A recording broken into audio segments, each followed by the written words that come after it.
오늘 장 흐름 보면서 녹화를 하려고 제가 녹화를 안 하고 있었는데 오늘도 장이 셉니다. 전반장이 계속 세게 움직이고 있고 다른 쪽도 마찬가지인데 아마 오후에 유럽장도 세게 움직이지 않을까 생각합니다. 미국장을 다시 봐야 될 것 같아요. 저에게 일단은 이제 화이자 이후에 시장이 탄력을 받고 있는데요. 아주 저온의 유통이라든가 혹은 실제로 90%는 안 될 것이다라고 하는 얘기들이 나오고 있지만 그렇다 하더라도 일단 장 자체에 영향을 크게 미치고 있는 것 같아요. 유럽 CDC 데이터는 잘 보시면 이렇게 밑으로 약간씩 내려오고 있습니다. 그러니까 봉쇄들이 막 강력하게 나오기 시작하면서 코로나가 일정 수준은 약간 잡혀가고 있는 게 아닌가라고 하는 부분이 수치상으로는 좀 보이고 있어요. 떨어졌다가 반등했는데 다시 밀리고 있거든요. 추세는 조금 더 면밀하게 지켜봐야 될 것 같고, 미국 같은 경우에는 뭐 강력한 봉쇄가 아직 완전히 사방으로 퍼진 건 아닌데 봉쇄가 일부분씩 나오고 있고, 보시면 이제 20만 가까이 나왔다가 또 떨어지긴 했지만 그래도 이게 지금 15만대이기 때문에 적지 않은 숫자로 계속 나오고 있고, 7일 이동평균선 올라가고 있고 확진율 역시 올라가고 있습니다. 계속. 그런데 이제 그나마 확진율이 확진자 수가 많기 때문에 사람이 올라가는 것도 있긴 하지만, 여기 확진율이 보시면 최근에 이제 두 번 툭툭 튀다가 여기 두 자릿수 막 튀다가 한 자리로, 그러니까 0.2포인트만 이렇게 튀었거든요. 그러다가 0.1포인트 튀면서 약간 둔화되긴 했습니다. 그렇지만 속도 7이동 평균선 자체로는 올라가고 있어요. 그리고 입원자가 거의 7만 가까이 육박했습니다. 15일자로 보면. 그리고 전국적 봉쇄란 프랑스가, 이거 월드오미터 데이터고요. 이거는 covidtracking.com, 이거는 존스 홉킨스, 이거는 CDC, 이건 유럽 CDC 데이터입니다. 프랑스가 좀 15일자까지 나왔거든요. 그래서 조금씩 둔화되고 있는 것처럼 보이고, 그 다음에 여기가 이제 영국인데, 영국도 약간씩 잡혀가고 있는 것 같아요. 15일자거든요. 이거는 독일입니다. 독일도 15일자로 보면 추세적으로 이제 정점을 치고 13일 때 정점을 조금씩 내려오고 있어요. 이건 이탈리아인데, 이탈리아도 역시 속도는 내려오고 있습니다. 이거는 스페인인데, 스페인은 아직 14일자까지밖에 발표가 안 됐어요. 그래서 이게 정점을 치던 때였기 때문에 이 뒤에 발표는 이제 유럽 다른 지역하고 같이 이렇게 내려오는 패턴이 아닐까 생각을 해요. 그래서 이제 지금 전체적으로 데이터가 아래쪽으로 내려오고 있는 게 아닌가 이런 생각이 듭니다. 그러니까 강력하게 봉쇄를 하게 되면 결과적으로 약간 주춤하는 현상을 반복하고 있는데, 미국이 추수감사절이 임박했고, 유럽 같은 경우에 뭔가 해결해서 12월 말에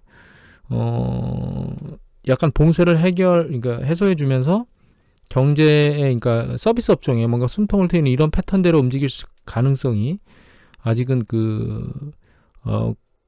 시각적, 그러니까 코로나의 이런 움직임 자체로 놓고 보면 긍정적이에요. 다만 이제 의료시설이나 이런 것들이 이미 과도하게 많이 올라오고 일정 수준 많이 일어나고 있기 때문에 의료시설이나 이런 부분들이 한계점에 봉착하면 그 문제가 원활하게 될지는 좀 지켜봐야 될 것 같고, 파우치 소장이 얘기하시기로는 뭐 좋지만 마스크는 써라 이런 얘기는 계속 하고 있고, 결과적으로는 백신이 나온다 하더라도 우리가 이제 일단 거리두기라든가 아니면 마스크를 한다거나 개인 방역은 역시 지속해서 내년도를 지내야 될 것 같고, 유럽은 여기 이제 보시면 병실이 포화돼 가지고 응급실 화장실에서 사망하는 사람이, 이게 치료도 못 받고 사망하는 사람이 늘어나고 있다는 거죠.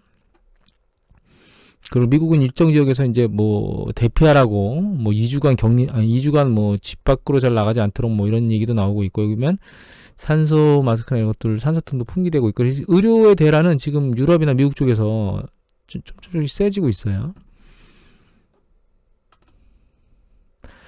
요새 계속 보고 있는 게 사실 미국 쪽의 소비자 심리거든요. 이건 이제 소비자 심리는 아니고요. 소규모 기업들 심리 지수인데 11월 달에 나온 게 10월 달에 나온 거하고 별 차이가 없어요. 증가세가 멈췄거든요. 이거는 Investors Business Daily에 나오는 건데, IBD TIPP 폴 해가지고, 이게 뭐냐면 미국의 전국의 1200명 성인들한테 묻는 거예요. 어떠냐 지금 상황이. 그래서 묻는 건데, 그거 물은 걸 보면 여기 보면 이제 경제적인 긍정적인 시각은 지금 기준선인 50으로 바로 곤두박질 쳤습니다. 아래로 확 곤두박질 쳤고요. 11월 달에. 그 다음 6개월 뒤에 전망은 지금 경기수축금으로 다시 들어갔어요. 그리고 개인적인 금융 상황, 금융에 대한 전망은 이제 긍정적인 시각에서 약간 꺾였습니다, 지금. 아직 수축 금액이 떨어지는 않았지만 긍정적인 패턴의 심리 약간 위축됐어요. 그 다음에 이제 보면 이제 연방의 정책, 정부 정책 같은 경우에는 지금 부정적인 시각이 커졌습니다. 경기 부양책이나 이런 것들이 통과 안 되면서 그런 부분이 이제 강해진 것 같아요. 그래서 심리지수가 이제 안 좋아지고 있습니다. 개인 심리지수가. 이거는 미시건 심리지수인데 이미 보여드렸죠. 보여드렸는데 얘가 이제 튀었다가 다시 밑으로 떨어졌습니다. 이건 전체 이제 종합적 심리고 향후에 대한 기대감. 이거는 이제 미시건의 아까 지난번에 보였던 그 기대감인데 기대감도 상승하다가 툭 떨어졌습니다. 아직 그 컨퍼런스 보드의 컨슈머 컨피던스는 안 나왔거든요. 10월까지만 나왔어요. 이게 11월 말쯤에 이제 나오는데 11월 후반부에 나오는 걸 보게 되면 이게 또 떨어지지 않을까 이런 생각을 하게 됩니다. 그 가계 소비가 그러니까 소비자 심리가 위축되면서 가계 소비가 위축되는 부분들이 11월에 나오고 12월에도 나올지는 이제 상황을 지켜봐야 되는데 그거는 이제 코로나와 같은 결과적으로는 코로나가 어떻게 하는 것이냐에 따라서 11월, 12월 쪽에 가계 소비 지출이라든가 이런 것들 그런 것들이 이제 완성될 것 같은데 지금으로서는 긍정적이진 않아요. 오늘 금융시장 움직임 보면요, 주로 보시면 여기 보시면 금융주 하고 삼성전자가 아주 큰 폭으로 튀고 있습니다. 외국인들이 그 삼성전자를 대규모로 매집하고 있습니다. 지금 기관하고. 그래서 이게 이제 시장 전체 포지션이 삼성전자가 굉장히 크잖아요. 그래서 이게 굉장히 많이 끌고 가는 역할을 하고 있고, 다른 쪽의 영역을 보면 그렇진 않아요. 여기 보면 뭐 의류라든가, 의류 이제 강하지 않죠. 자동차라든가, 혹은 이게 이제 필수소, 그러니까 우리가 이제 일반적인 그냥 소비재들, 일반인들이 쓰는 소비재들 그런 것들은 약하고 산업재 관련 경우에도 그렇게 세지는 않습니다. 그리고 여기 보면 네이버라든가 가스라든가 이런 쪽, 그러니까 언택산업 쪽 관련돼서도 약세를 보이고 있어요. 결과적으로는 이게 이제 은행주 같은 경우에는 은행증권주는 사실 그 배당도 많이 나오는 주들이거든요. 그래서 이쪽이 지금 몰려가고 있는 게 아닌가 그런 생각을 하게 됩니다. 그러니까 전체적인 시장의 움직임이 전체적으로 세기보다는 특정 섹터 영역에서 지금 세게 움직이고 있는데 다른 쪽 기사에서 본 걸 보면 이 기술주하고 그다음에 가치주 쪽으로 막 순환이 그냥 다 한쪽 방향으로만 이렇게 도는 게 아니고 막 주간별로 막 뺑뺑이를 돈다 뭐 이런 얘기들이 나오고 있고요. 2차 전지나 풍력 관련된 것들은 상대적으로 약세를 보이고 있어요. 이거 여기 보시면 이제 LG화학은 그 배터리 문제 때문에 GM 배터리 문제 때문에 이제 세게 두들겨 맞고 있고, 그 다음에 여기 보시면 이제 일진 머티리얼즈나 첨보 이런 것들은 이제 2차 소재 산업입니다. 일진 다이아는 수소차와 관련되어 있고요. CS 베어링은 CS 윈드는 풍력과 관련되어 있는데 이런 것들은 오히려 장은 센데 약세를 보이고 있어요. 그래서 그린 에너지주 관련된 것도 약세를 보이고 있고, 그냥 전체적으로 놓고 보면 배당과 관련된 것하고 그 다음에 시장을 매집하고 있다는 것, 외국인들이. 그리고 주로 이제 경기가 향후에 살아날 것에 감안한 그런 액션들을 취하고 있는데 그것도 이제 살아나서 초반을 타고 있는 부분이에요. 왜냐하면 여기 산업재들이 안 올라가고 있는 걸로 봐서는 그런 부분들이 이제 강력하게 중후반부로 달려가고 있는 그런 패턴은 아닌 개념이거든요. 시장 자체가 혼돈스럽습니다. 사실은. 이거 중국 주식인데 중국 주식 같은 경우는 계속 밀려내려다 오늘 약간 튀고 있어요. 일봉으로 놓고 보면 내려오다 그냥 반등하려고 하는 기미를 보이고 있는데 제 생각에는 이번 주 상황 추이를 놓고 시장이 잘 버티고 있으면 부분별로 주식을 매수를 조금씩 하시는 게 나을 것 같습니다. 일단은 이제 요번 주를 제가 보려고 하는 이유는 첫 번째는 여기 보면 미국의 이제 액티브 펀드 매니저들이 포지션 일정 수준 확대를 했거든요. 이제 직전에 확대 정도의 규모에 많이 근접한 상황이고요. 두 번째는 여기 S&P 500 지수의 투기성 내 포지션을 보면 약간 줄었습니다. 최근 들어서. 상황 추이는 봐야 되겠지만 약간 내려왔어요. 그러니까 이 콜 옵션 매수가 약간 줄고 있다는 뜻이죠. 이거는 나스닥입니다. 나스닥 쪽 보면 나스닥 같은 경우에도 이제 플러스로 터닝했다가 지금 붙은 상태예요.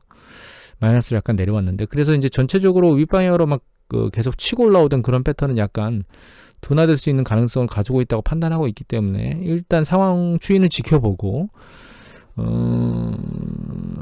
상황에 따라서 자기가 매집하려고 하는 주식들을 조금씩 사모으는 작업을 하셔야 되는 게 아닌가 이런 생각을 하고 있습니다.